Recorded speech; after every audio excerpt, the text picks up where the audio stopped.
सभी को नमस्कार। मीमांसा संस्कृत क्लासेज में आपका स्वागत है। आज हिंदी भाषा की श्रृंखला में हम क्रिया वाला चैप्टर करेंगे। आप सभी से एक रिक्वेस्ट है कि वीडियो को अंत तक देखें और ये मेरी गारंटी है, अंत तक जाते जाते आपको हिंदी का बिल्कुल मूल ऐसा ज्ञान मिलेगा, आप स्वतः कह उठोगे कि बहुत बढ़िया है। नहीं तो आप कमेंट भी कर सकते हो। चलिए देखिए क्रिया। सबसे पहले तो मैं इसके बारे में बता दूं, ये क्रिया होता है। उत्तर भारत के अंदर इसको क्रिया बोलते हैं। क्रिया जो अशुद्ध है, आपको नॉलेज होना चाहिए क्या है। क्र, ये क्रा, ये करी, तो करी करी करिया क्रिया। ये क्रिया कहां से बन जाता है, अशुद्ध होता है, तो ये क्रिया है, क्रिया। ठीक है, चलिए क्रिया किसे कहते हैं, जिससे किसी काम का करना या होना या उसका किसी विशेष परिस्थिति में होना पाया जाए, उसको हम क्रिया कहते हैं। इसकी परिभाषा लिखना चाहते हो तो लिख सकते हो आप, जिससे किसी काम का करना, होना या उस कार्य का किसी विशेष परिस्थिति में होना पाया जाए, उसे क्या कहते हैं, क्रिया कहते हैं। ठीक है, चलिए अब धातु के बारे में पढ़े हम। धातु होता है जैसे क्रिया का मूल रूप, क्रिया का मूल रूप। ठीक है, अब इस क्रिया के बारे में बहुत विस्तार से बातें करेंगे। उससे पहले एक बार धातु के बारे में हम जान लें। धातु क्रिया का मूल रूप, जैसे संस्कृत में पढ़ते होंगे आप पठती, उसका मूल रूप क्या, पठ धातु, तो वो धातु है। जैसे पढ़ता है या पढ़ेगा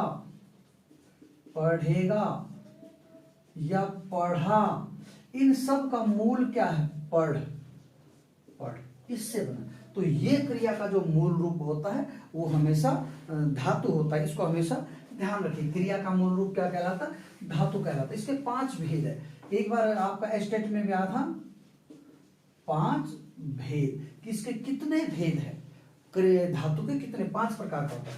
कौन कौन सा होता है, पढ़ लेते हैं एक बार अच्छे से। सामान्य धातु, नंबर 2 व्युत्पन्न धातु, नंबर 3 नाम धातु, सम्मिश्र और अनुकरणात्मक धातु। ये धातु के 5 रूप होते हैं। 1 2 3 4 5।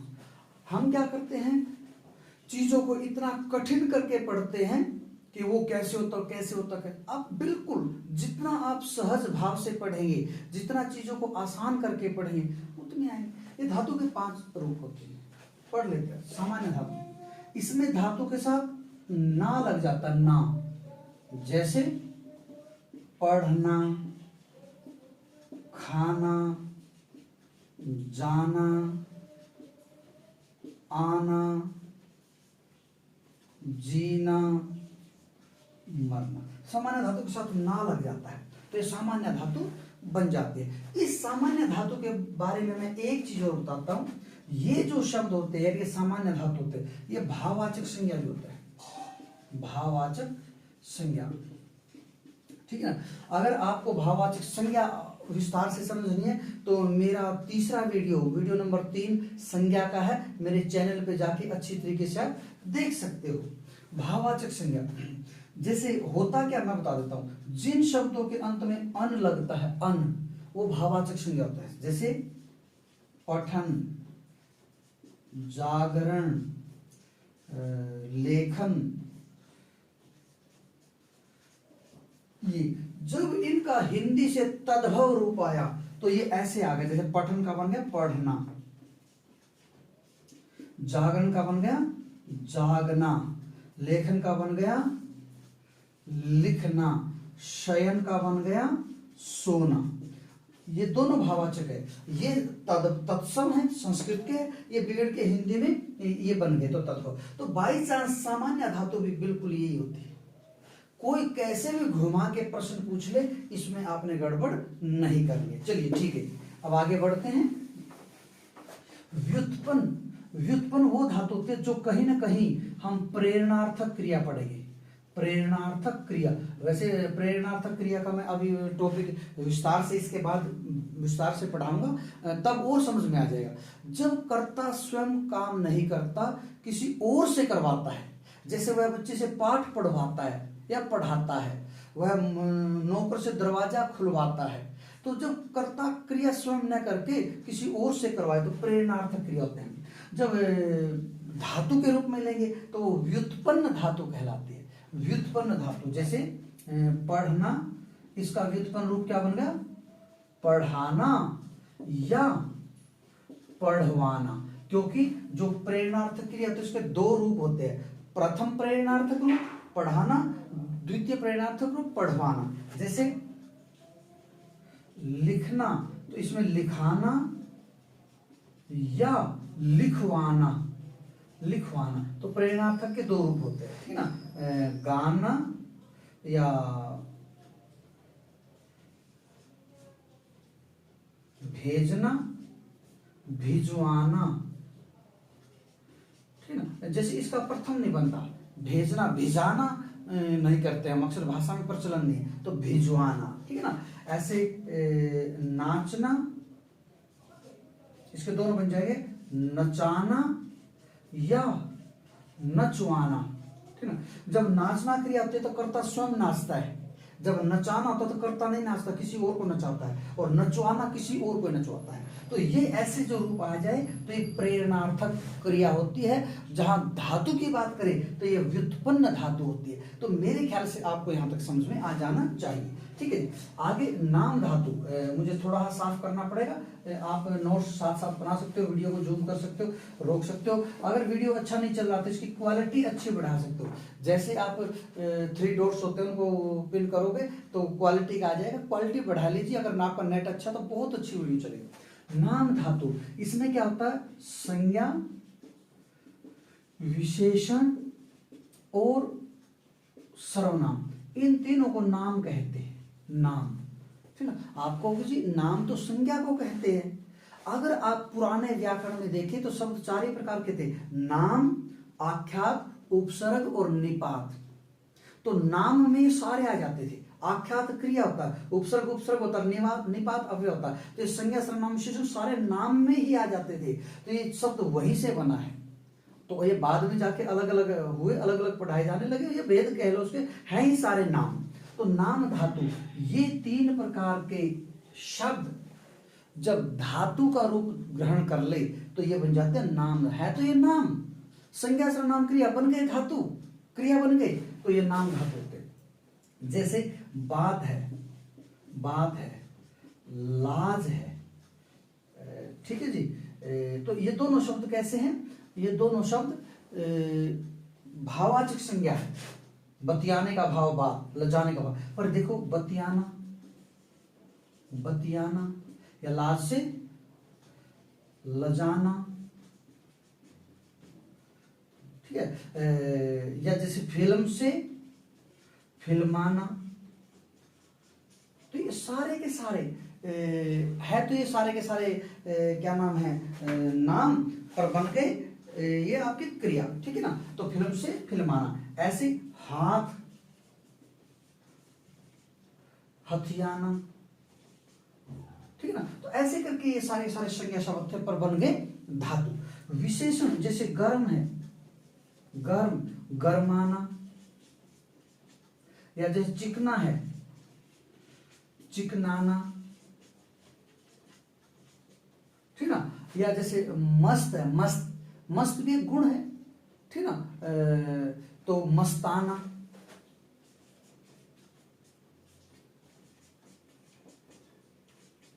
मस्त आदमी गुण है, पर क्रिया में मस्ताना।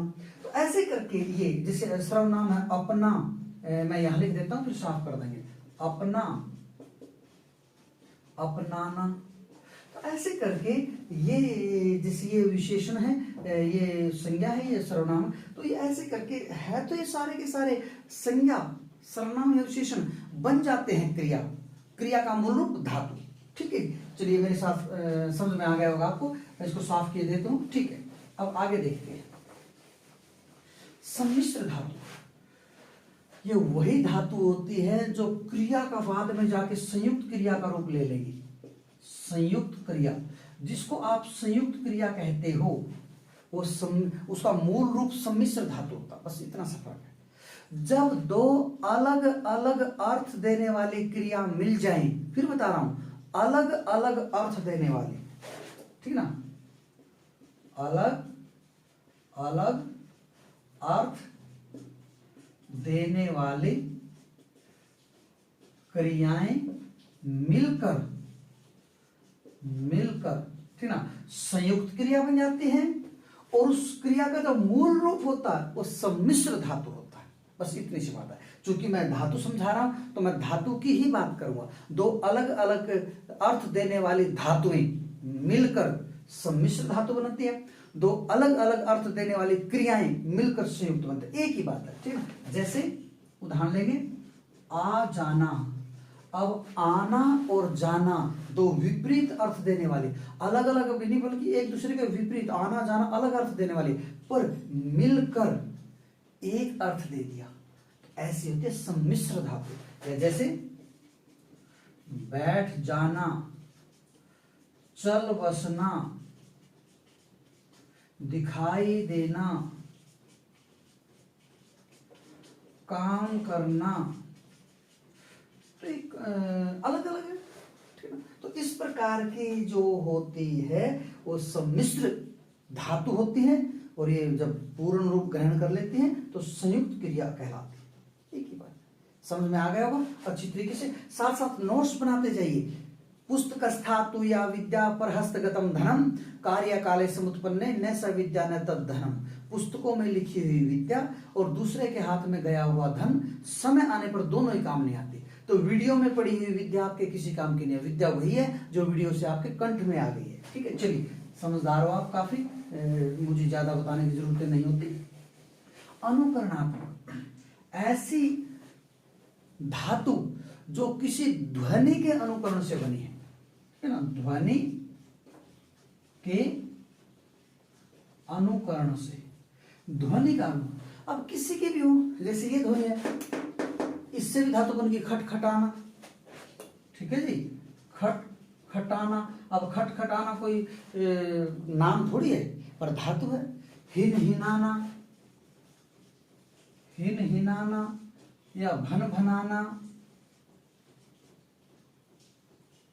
या चिहचाना, ठीक ना। तो ऐसे करके ये जो अनुकरण से बनती हैं, ऐसी धातु अनुकरण, और ये अक्सर पशु पक्षियों की जो ध्वनि होती है उसके से ज्यादा बनती है, ठीक ना। जैसे चिहचिहाना, ठीक ना, मिमियाना, ठीक ना। ऐसे करके जो पशु पक्षियों की ध्वनि होती है उससे अनुकरणात्मक धातु बनती है। तो मेरे ख्याल से मैं ये मान के चल रहा हूं कि आपको क्रिया के प्रसंग में धातु का पता चल गया, 5 प्रकार की, और पता चलना भी चाहिए, क्योंकि इस प्रकार के प्रश्न अक्सर पूछ लिए जाते हैं। आप मोटा मोटा से याद कर लेते हो, और मुझे नहीं लगता कि ऐसे वीडियो देख के अब आपको कुछ समझने की जरूरत है या किसी से पूछने की जरूरत है, बिल्कुल भी जरूरत नहीं है, ठीक है।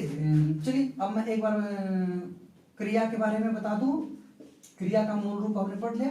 क्रिया, जिससे किसी काम का करना या होना पाया जाए, बस जिससे किसी काम का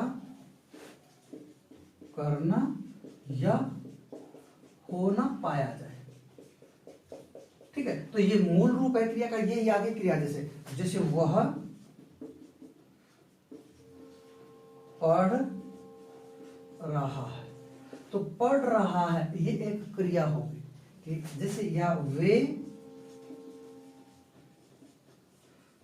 स्कूल जाएंगे, तो स्कूल जाएंगे, जाएंगे एक क्रिया होगी। तो जिससे किसी काम का करना या होना पाया जाए उसको क्या कहते हैं, क्रिया कहते हैं, ठीक है। साफ कर रहा हूं, पता चल गया आपको क्रिया का। अब क्रिया का बहुत सारे रूप हैं। मैं उससे पहले आपको अकर्मक सकर्मक में ले जाऊं, प्रेरणार्थक करवाना चाहता हूं, क्योंकि अभी अभी मैंने प्रेरणार्थक करवाया है, तो प्रेरणार्थक एक बार पहले समझा दूं। प्रेरणार्थक क्रिया क्या होती है, जब कर्ता क्रिया स्वयं न करके दूसरे से कराता है। देखो, प्रत्यक्ष अप्रत्यक्ष रूप से कर्ता तो वही होता है, वाक्य में करता वही होता है, पर वो क्रिया स्वयं नहीं करता बल्कि किसी से करवाता है, किसी को करने के लिए प्रेरित करता है। जैसे दो बहन भाई आपस में लड़ रहे थे, बहन ने माँ को शिकायत की कि माँ भाई ने मुझे मारा और आप उसे पीटना, और मम्मी ने उस बेटे को पीट दिया। तो कुल मिला के पिटवाया तो उस लड़की ने है, तो कहीं ना कहीं क्रिया तो वही करवा रही है, पर वो माँ को प्रेरित कर रही है उसको पीटने के लिए। तो बच्चे भाई बहन ने भाई को पिटवाया, ठीक है ना, तो माँ पीटा वैसे माँ ने, पर पिटवाने की क्रिया उसने की, उसने प्रेरित किया। तो ऐसे वाक्य में प्रेरणार्थक क्रिया, इसके दो रूप होते हैं, ठीक ना। जैसे धातु है या क्रिया है, इसका प्रथम प्रेरणार्थक और द्वितीय प्रेरणार्थक रूप ये इसका होता है, ठीक है। जैसे खाना प्रथम प्रेरणार्थक होगा इसका खिलाना।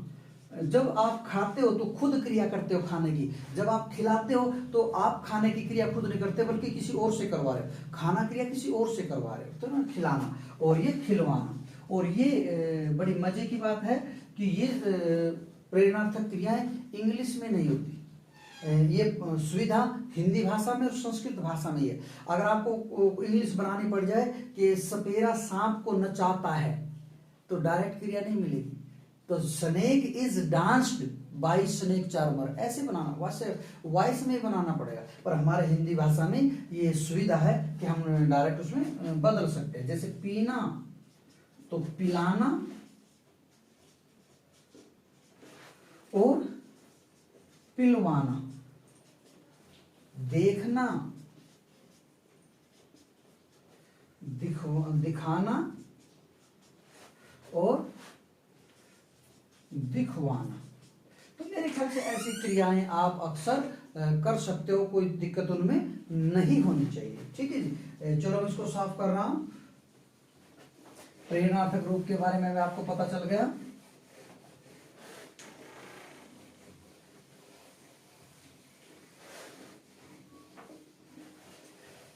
लो जी, अब हम कर्म के आधार पर क्रिया पढ़ेंगे, बहुत मोस्ट इंपोर्टेंट जो अक्सर आता है।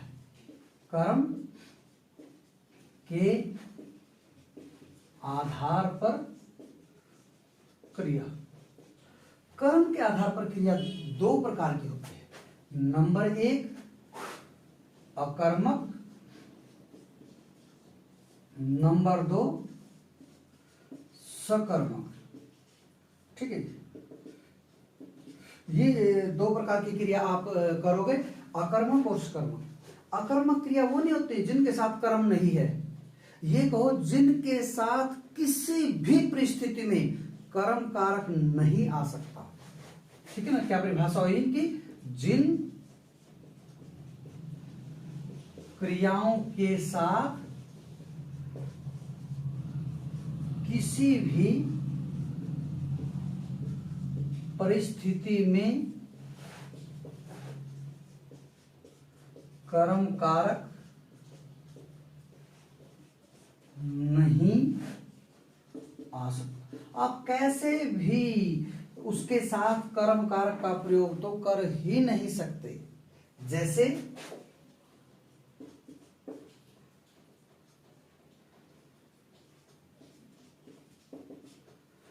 में क्या लेंगे हम? पक्षी उड़ता है, ठीक है, पक्षी उड़ता है। तो ये जो उड़ना क्रिया है ये शुद्ध अकर्मक है। आप चाहकर भी इसके साथ कर्म कारक का प्रयोग नहीं कर सकते। पक्षी उड़ता है, कोई पूछ ले क्या उड़ता है? जैसे वह खाता है, ठीक है। तो ये क्रिया सकर्मक, आपको कुछ कर्म का कर्म हो या ना हो इससे हमें मतलब नहीं, इसके साथ कर्म आ सकता है। तो वह क्या खाता है, तो क्या का जवाब मिल जाए तो वह फल खाता है। तो ये जो फल है ये कर्म कारक है, ये इस क्रिया में आ सकता है, इसलिए वो कर्म कारक बन गया, वह फल खाता है। तो फल क्या हो गया यहां पर? कर्म कारक हो गया, ठीक है ना। चलिए, तो ऐसे करके बहुत सारी अकर्मक क्रियाएं हैं। उन अकर्मक क्रियाओं की एक सूची तैयार करें। तो जैसे रोना, ठीक है ना, ये मैं वैसे लिख देता हूं, सोना, उड़ना, हंसना, खेलना, भागना, दौड़ना, जीना, मरना, चमकना, डरना,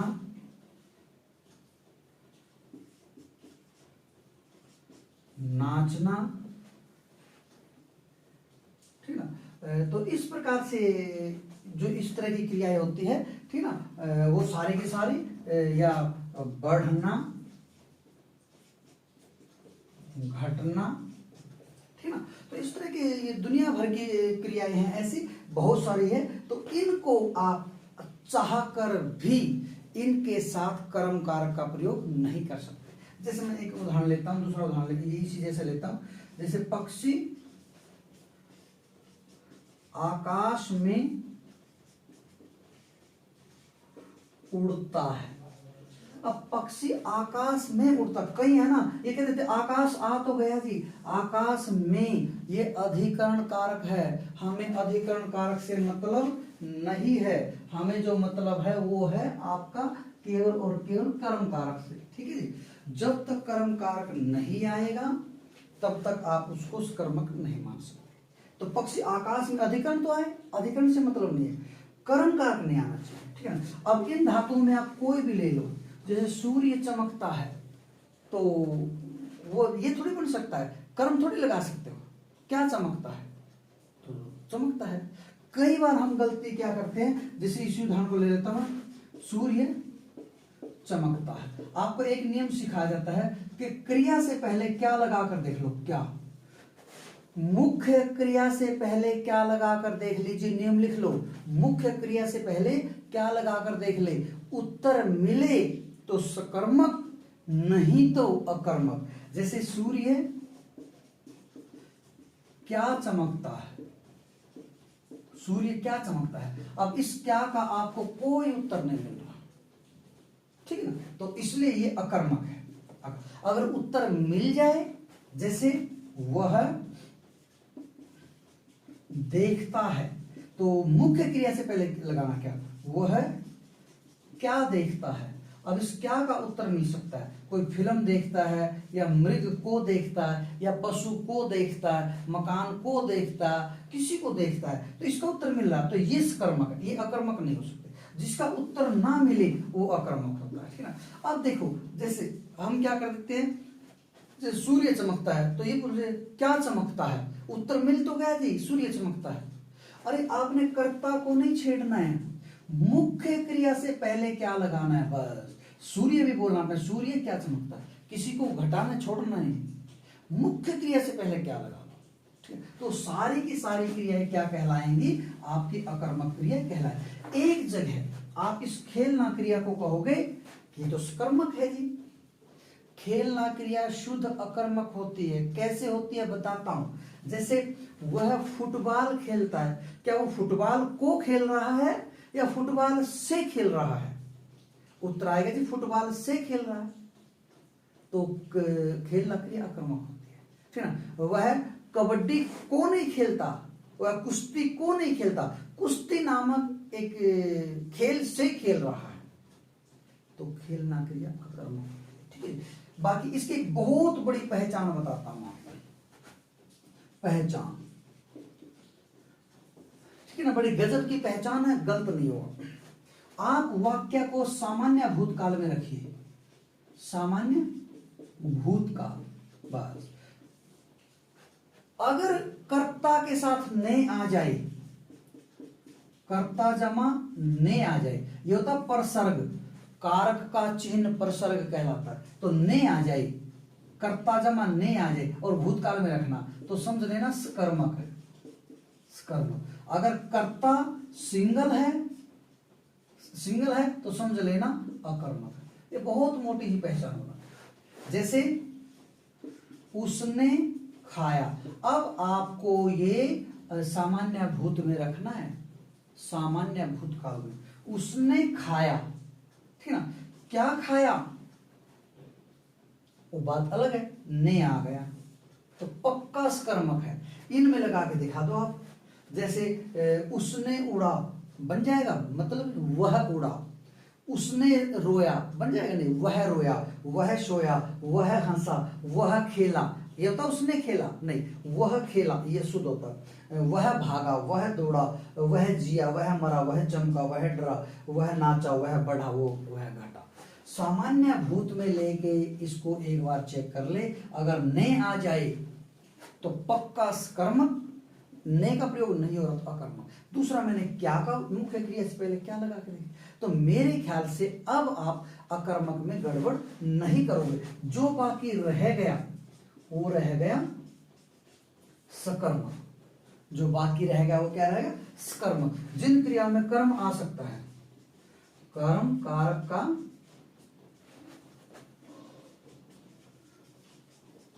प्रयोग हो सकता है नहीं है, हो सकता है, कर्म कारक का प्रयोग हो सकता है। तो बाकी जो क्रिया के साथ कर्म, देखना है, पीना है, ठीक है ना, जाना है, जितने भी क्रियाएं वो कर सकते हो, खाना है, वो सारे के सारे सकर्मक क्रिया, क्योंकि उनके साथ कर्म कारक आ सकता है।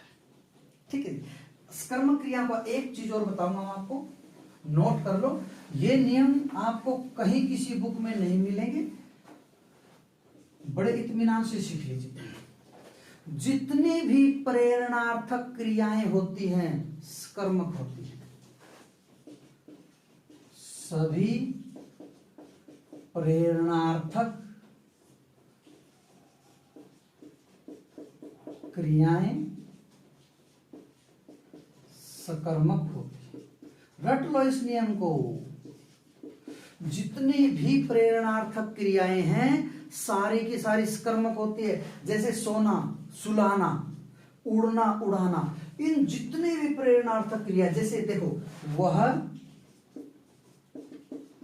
हंसता है, अब हंसना क्रिया अकर्मक है, पर यदि इसका प्रेरणार्थक रूप आ जाए, वह हंसाता है, तो ये सकर्मक होगा। किसी भी क्रिया का प्रेरणार्थक रूप हमेशा समझ। एक बार आ गया था, हंसाना क्रिया कैसी है, हंसाना, तो सबने सोचा हंसना पूछ रहा है, वो ध्यान से नहीं पढ़ा। हंसाना सकर्मक है, ठीक है। जितना सुलाना, उड़ाना, खिलाना, भगाना, दौड़ाना, जीवाना, मरवाना, चमकाना, डराना, नचाना, बढ़ाना, घटा, सारी सकर्मक है। सारी क्रियाएं सकर्मक हैं, इस बात का ध्यान रखें, प्रेरणार्थक। तो अब इसका दोनों नियम घटा लेते हैं। जैसे वह क्या हंसाता है, तो वह बालक को वह बालक हंसाता है, बच्चे हंसाता है, बच्चों को हंसाता है, तो इससे भी रूप बना। और नहीं तो ने का प्रयोग कर लो, उसने हंसाया, सही बनेगा बिल्कुल, भूतकाल में नहीं लग रहा है, तो दोनों शर्तों पे खरा उतरता है। तो सभी प्रेरणार्थक क्रिया सकर्मक होते हैं। अब मैं आपको बताता हूं, कुछ क्रियाएं ऐसी हैं, क्या बोला मैंने, कुछ क्रियाएं ऐसी हैं जो इधर भी बन जाती हैं, इधर भी बन जाती है। जैसे घड़ा भरता है, अगर आप इसको लोगे, घड़ा भरता है, तो ये अकर्मक है। कैसी क्रिया है ये, अकर्मक क्रिया, घड़ा भरता। अगर जैसे कहे वह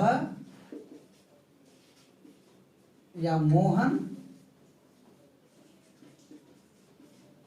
घड़ा भरता है, तो अब सकर्मक होगी। देखो एक ही क्रिया, ध्यान रखना, अगर घड़ा सिंगल है, उसका कर्ता घड़ा है, तो भरना क्रिया अकर्मक होगी। अगर उसका कर्ता कोई और है तो वो घड़े का भर रहा है, फिर सकर्मक होगा। ये आपके विवेक पे निर्भर करता है। जैसे गेहूं पिसता है, ये अकर्मक है, अकर्मक पिसता है। और इसे बड़ी ई की मात्रा लगा दे, जैसे गेहूं पीसता है, तो सकर्मक है। ध्यान रखिएगा, पीसना। जैसे बालक पिटता है, भाई बालक पिट रहा है, तो वो खुद पिट रहा है, तो ये अकर्मक है। अगर ये जब बालक पीटता है तो वो किसी और को पीट रहा है, बालक पीटता है तो वो किसी और को पीट रहा है, तो यहां पर ये सकर्मक है। ये उदाहरण सारे नोट कर लीजिए, गिने चुने उदाहरण है, ठीक है जी। चलिए और उदाहरण बताता हूं आपको, जैसे टायर घिसता है, यहां पर ये अकर्मक है क्योंकि टायर घिस रहा है, तो टायर घिसता है ये क्या हो गया आपका अकर्मक।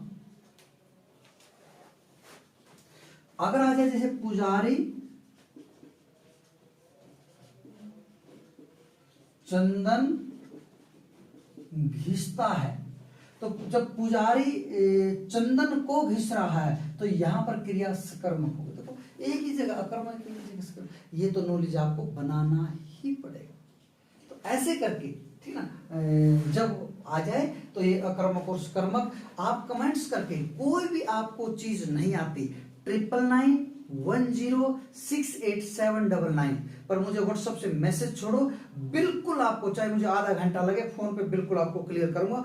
हिंदी भाषा का ज्ञान मैं ये मान के चल रहा हूं कि बहुत लोग विद्वान बिल्कुल पूर्ण ज्ञान देते होंगे, तो मैं भी जरा सी कमी नहीं रहने दूंगा। जरा हिंदी संस्कृत के मामले में आप किसी भी समय मुझसे कुछ भी पूछिए, ठीक है ना, आपको बिल्कुल तुरंत उत्तर मिलेगा। पर मेरे वीडियोस को लाइक शेयर सब्सक्राइब करना मत भूलिएगा, क्योंकि ऐसा ज्ञान आपको बार बार नहीं मिलेगा, ठीक है ना। एक संयुक्त क्रिया, अगला पार्ट आ जाओ, संयुक्त क्रिया और एक रंजक क्रिया, रंजक क्रिया, ठीक है ना। ये कहीं ना कहीं दोनों एक ही होती है, ये कहीं ना कहीं दोनों एक ही होती है। तो रंजक क्रिया और संयुक्त क्रिया में आपको फर्क पता चलना चाहिए, ठीक है जी। संयुक्त क्रिया क्या होती है? दो भिन्नार्थक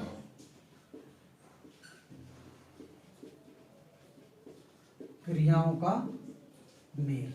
जब दो भिन्न भिन्न अर्थ देने वाली क्रियाएं एक बन जाती हैं तो वो कहीं ना कहीं क्या होती हैं? आपकी संयुक्त क्रिया कहलाएंगे, ठीक है जी। दो भिन्नार्थक क्रिया कैसे? वही है जो सम्मिश्र धातु थे, जैसे वह वहां से चला गया। अब देखो चला गया, ये चलना जाना अलग अलग अर्थ वाली है, तो ये दोनों मिलके संयुक्त क्रिया बनी। तो जब भी आपको डबल क्रिया मिले तो संयुक्त कह दिया करो। वह आ बैठा, आ बैठा, आना बैठना अलग अलग है, ठीक ना। कवि आता हुआ दिखाई दिया। अब आता हुआ दिखाई दिया, दिखना और देना अलग अलग चीज है, ठीक ना। तो ऐसी क्रियाएं जो होती हैं वो संयुक्त क्रिया होती है, और संयुक्त क्रिया का जो लास्ट वाला पार्ट होता है वो रंजक क्रिया होती है, रंजक क्रिया, ठीक ना। रंजक क्रिया की परिभाषा बता देता हूं, ये आपको पता चल गया। जैसे रंजक क्रिया, परिभाषा लिखो इसकी, मुख्य क्रिया के साथ लगने वाली दूसरी क्रिया रंजक क्रिया होती है। मुख्य क्रिया के साथ लगने वाली दूसरी क्रिया रंजक क्रिया होती है। और रंजक और का अर्थ खुश कर देने वाली, मनोरंजक, मन को खुश करना, खुश करने वाला मनोरंजक, और रंजक खुश करना, ये मुख्य क्रिया के अर्थ को बढ़ा देती है। जो मुख्य क्रिया का अर्थ है संयुक्त क्रिया में, जो रंजक क्रिया है वो मुख्य क्रिया के अर्थ में वृद्धि कर देती है, उसको विकसित कर देती है, उसको और बढ़ा देती है, अच्छा बना देती है। तो ऐसी क्रिया क्या होती है? रंजक क्रिया। जैसे राजा दशरथ चल बसे। अब राजा दशरथ चल बसे, चलना और बसना अलग अलग क्रिया, ये मुख्य क्रिया है, दोनों मिलके संयुक्त क्रिया बन गई, और इसमें ये रंजक क्रिया है, अंतिम रंजक क्रिया होती है। और देखो अगर चलने के साथ बस ना प्रयोग करे तो मरणार्थ कभी नहीं निकलता। तो देखो कितना अलग ही अर्थ निकाल दिया, ठीक ना। वह थप्पड़ मार बैठा, देखो अब मारने के साथ अगर बैठा शब्द है, मारना लगा बैठना लगा, पर दोनों मिलके संयुक्त बन के ये मुख्य क्रिया, और मुख्य क्रिया के साथ दूसरी क्रिया लग के उसको अलग सा अर्थ दे देती है, इसलिए वो रंजक क्रिया कहलाती है। मेरे ख्याल से समझ में आ गया होगा, आगे बढ़ते हैं। ठीक है जी, चलिए थोड़ा ही टॉपिक और रहता है, बड़े इत्मीनान के साथ बैठे रहिए, बहुत अच्छी अच्छी चीजें आपको मिलेंगी। ठीक है जी, आगे आता है। एक ऐसी होती है क्रिया के एक दो रूप होते हैं, एक समापिका और एक होते असमापिका। वह क्रिया जो वाक्य के अंत में आकर वाक्य को समाप्त करे, ये अंत में होती है, अंत में, और ये वाक्य के बीच में, बीच में। बड़े ध्यान से समझने की चीजें। ये समापिका क्रिया वाक्य के अंत में आएगी, ये वाक्य के बीच में आएगी। जैसे वह एक अध्यापक है, बात खत्म, अध्यापक है अंत में आ गई। वह गा रहा है, रहा है वाक्य के अंत में आ गई, समापिका क्रिया है जो वाक्य को समाप्त करती है। मेरे ख्याल से इसमें ज्यादा बताने की जरूरत नहीं। ठीक है, चलिए असमापिका को देख लेते हैं। ये वाक्य के बीच में आती है, ठीक है ना, और इसके तीन रूप होते हैं। असमापिका क्रिया के तीन रूप होते हैं, नम्रे, पूर्वकालिक, इनको कृदंत क्रिया भी बोलते हैं, कृदंत क्रिया। पूर्वकालिक, नंबर 2 तात्कालिक, और नंबर 3 सातत्य बोध। तीन प्रकार की क्रियाएं होती हैं। पूर्वकालिक कुछ नहीं है, कर शब्द को रट लो, कर, कर जहां भी आ जाए पूर्वकालिक है, क्योंकि मुख्य क्रिया के पूर्व काल पहले होता है। जैसे वह खाकर सो गया, तो खाकर सो गया, सोने से पहले खाना हुआ, मुख्य क्रिया के पूर्व काल में हो जाती है क्रिया, तो ये होता खा। तो खाकर, पीकर, रोकर, धोकर, सोकर, देखकर, कर कर जहां पर भी आ जाए और वो क्रिया के साथ लगा हो तो पूर्वकालिक क्रिया कहलाता है। मुझे नहीं लगता इसमें मुझे और समझाने की जरूरत है, कमेंट्स करके बता दिया करो मुझे कुछ और भी समझाने की उसमें कोई गुंजाइश है या नहीं। तात्कालिक क्रिया ये मतलब होते ही तत्काल तुरंत बाद अगली क्रिया हो जाती है, इसमें ते ही आता है, ते ही, ठीक ना। जैसे वह चलते ही गिर पड़ा, गिर पड़ा, ठीक है। वह चलते ही गिर पड़ा, जैसे ही चला तत्काल अगली क्रिया होगी, इसलिए तात्कालिक क्रिया, और इसमें ते ही आता है। वह सोते ही खराटे मारने लगा, मोहन गिरते ही उठ खड़ा हुआ, जैसे गिरा तुरंत उठ खड़ा हुआ, मोहन सुनते ही चल पड़ा, ते ही आता, तात्कालिक क्रिया, पता है। सातत्य बोधक, इसमें ता हुआ या ते हुए या ती हुई, ये वर्ड आते हैं। जैसे सतत, सतत होता निरंतर, ये निरंतरता का बोध कराती है, कॉन्टिन्यूटी। जैसे वह पढ़ता हुआ जा रहा है, तो पढ़ता हुआ, या मोनिका सोती हुई बोलती है, तो सोती हुई बोलती है, सोती हुई ऐसा आ जाए तो उस क्रिया की निरंतरता का बोध ये कराती है। तो ऐसी क्रिया होती है, ता हुआ, ते हुई, ती हुई, ठीक ना। वे चलते हुए फोन सुनते हैं, तो फोन सुनना क्रिया, वो चल रहे हैं, चल भी रहे फोन में सुन, तो चलते हुए, ठीक है ना। या गाड़ी चलाता हुआ फोन सुनता है, ऐसा, ठीक है। तो ये असमापिका क्रिया होते हैं, इनको कृदंत भी बोलते हैं। कृदंत हमेशा क्रिया से ही बनता है, आप सबको पता है, ठीक है। चलिए आगे अंतिम क्वेश्चन, बिल्कुल लास्ट और अंतिम।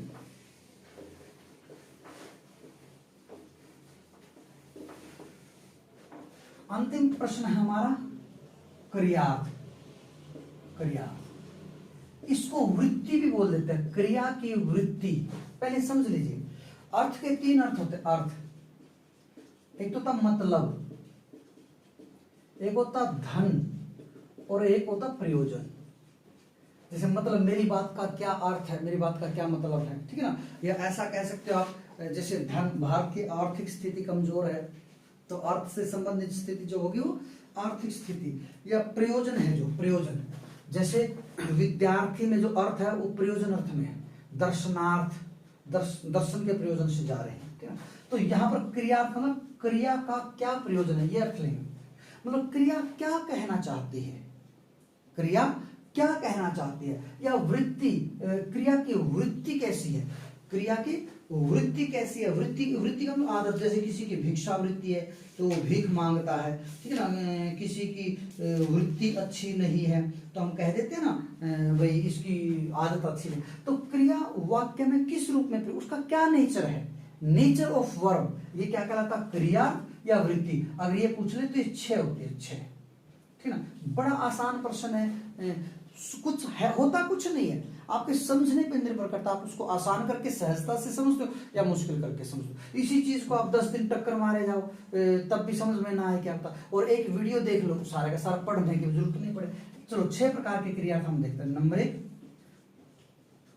निश्चयार्थ, नंबर 2 आज्ञार्थ, नंबर 3 इच्छार्थ, नंबर 4 प्रश्नार्थ, नंबर 5 संकेतार्थ, और नंबर 6 संभावनार्थ। ठीक है, संभावना आसान है बिल्कुल। जब किसी काम के करने का निश्चय हो या न करने का निश्चय, मिलेगा निश्चय, जैसे वह स्कूल जाएगा तो ये जाने का निश्चय है, और वह स्कूल नहीं जाएगा तो ये न जाने का निश्चय है। वह स्कूल जाएगा, जाने का निश्चय है, वह स्कूल नहीं जाएगा, न जाने का निश्चय है। तो कोई स्कूल जाए तब भी उसके निश्चय का पता चल रहा, न जाए तब। तो नेगेटिव हो या पॉजिटिव हो, ठीक है ना, सकारात्मक नकारात्मक दोनों प्रकार के वाक्य, दोनों प्रकार की क्रिया ये निश्चयार्थ में जाएगी।